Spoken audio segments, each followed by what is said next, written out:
Hey, I just want to talk to you for a second about one of my pet peeves, which is bad cross-hatching. You see it all the time, and I see it. I keep seeing it on Instagram mostly. People will like friend me or follow me or whatever, and they'll curiously go be like, "Oh, well, this says whatever their name and then art," and I'm like, "Okay, well, I'll look at their art." And then often what happens is I'll look at the art, and the first thing I see is that their cross-hatching is chaos. They don't know what they're doing, and they almost have maybe like they're getting decent at like figure drawing or whatever, but their cross-hatching is just like random. Like they don't know why they're putting it there or where they're putting it. So anyways, I'm going to show you some examples of some stuff that I think is good. In cross-hatching, really hatching and cross-hatching both will be examples here, but and it's not to make anybody feel bad or whatever, and I'm not going to show my stuff right now, but I might do a second video where I actually go through some of this stuff. But this is artist named Stan. I'm not going to say his last name because I'll murder it, but very good. This is a book filled with animal drawings, but also different techniques, and one of those techniques is hatching. And this is, for example, this example is all, just hatching and a little bit of cross-hatching here and there. And what I kind of want to try to get across is that you can notice all the places where the shape is being followed, right? It's not random, right? Like this main figure in the middle is like tall, and the lines go down, right? Like it follows the shape. So, right?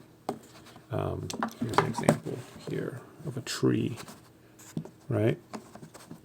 You can see how the lines curve with the tree, right? They're broken up a little bit, and there's some cross-hatching going on, but they curve with the tree. They're not just random across the whole thing or going like this, because that breaks things up. So it makes it confusing. Another example from the same artist, which I think is great, is this. It's all the lines. All the lines are going just down, up and down. That's it. Right? And so you're looking at it and you're going like, but wait, this isn't cross-hatching. That's right. It's all about pressure. It's about pressure. Like how much pressure do you put on a line, right? You start a line, you put more pressure on it, you drag down. Or you put pressure in the middle and you throw the line up, right? But it's all just lines. And there's, I think, some pencil in there or something just to add in a little bit of darkness.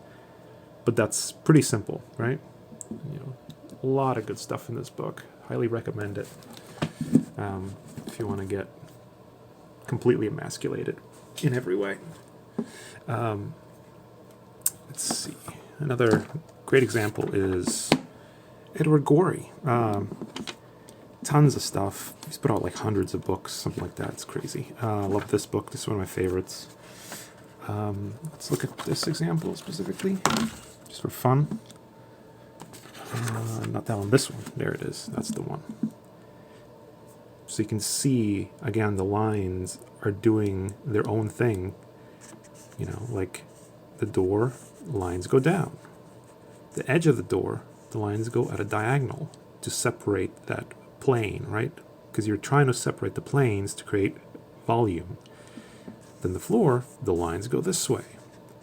But you can still see, like in the clothing and stuff, the lines follow the long of the clothing, right? They're not just completely random. Even here, this line goes here, but then there's crosshatch to make it darker. But then this line goes here.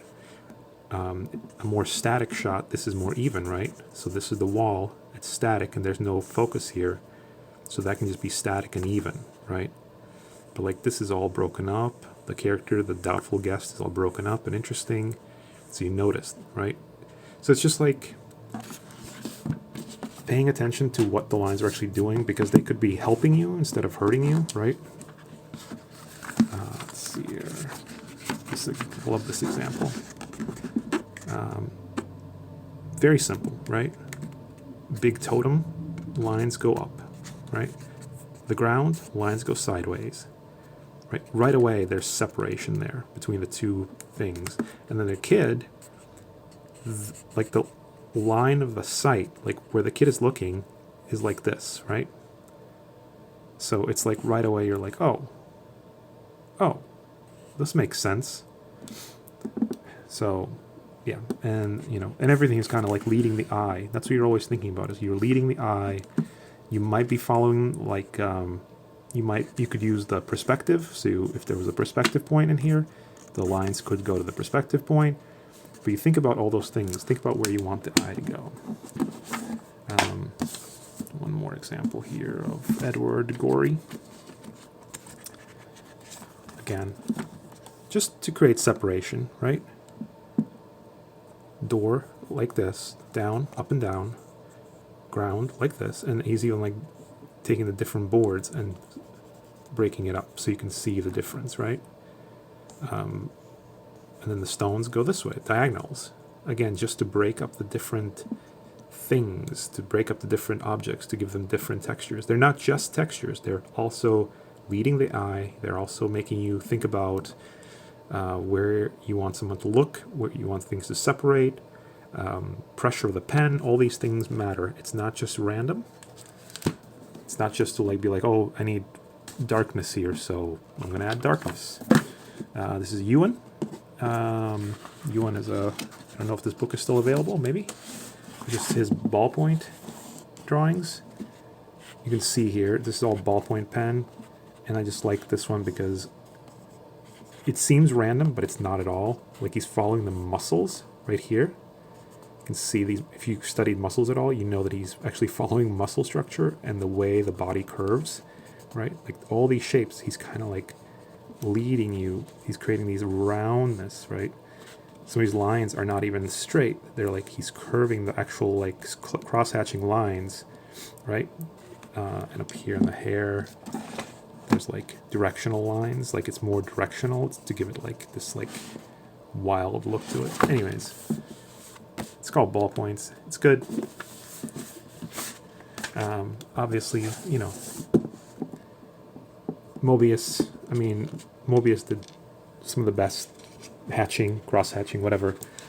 I just like this example, just to show that how simple it is to use it to your advantage, right? So this is like stippling, basically. It's not like stippling into like short lines, and then here he's like cross-hatching, sort of, right? But it's not real. It's like a weird, his own thing, right? But he's using it to accentuate the shape, right? It's not random. It's just, I don't know, just, you always want to use the shape. You have the shape already, you want to accentuate it, so you use that. You go here, down, he's turning the line here, again, he's turning the line, he's even like, there's 3 sections here. He's turned it this, turned it slightly more, and turned it slightly more, right? It's all just, it's super simple, but people don't do this. People just like will come in and just like go like this. I just need this to be darker, so I'm just going to make it darker. And it's very sad and disappointing. To me, anyways. And who the hell am I? I don't know. Last example, this is GP. This is very different style. This is very chaotic, right? It's very loose. A lot of, seems like very like kind of like just random.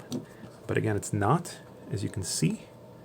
What are the lines doing? The lines are separating different shapes, right? They're very messy looking, right? But all the lines are going to the sun or the moon, right? This is the water behind. That's goes sideways. This is the boat, right? The kind of lines he's using for the beard, the kind of lines, it's all like different types of lines and different like, this looks like, it looks like rain, right? Right away, it's like, where does he want the eye to go, right? Like, this character, all the lines kind of go that way, Again, lines like, it's loose, but it's like he's leading the eye with all the lines, and it's very sloppy and all this stuff, but it's not chaotic. like it makes sense, like you know why, because he's working with the shape, volume, etc. Anyways, it's worth thinking about if you're gonna like do cross-hatching as a thing to put, I don't know, shading in your stuff. Just, you know, think about how you can use them for you instead of have them like work against you and just be random. Don't be random. Random is it reveals your inexperience.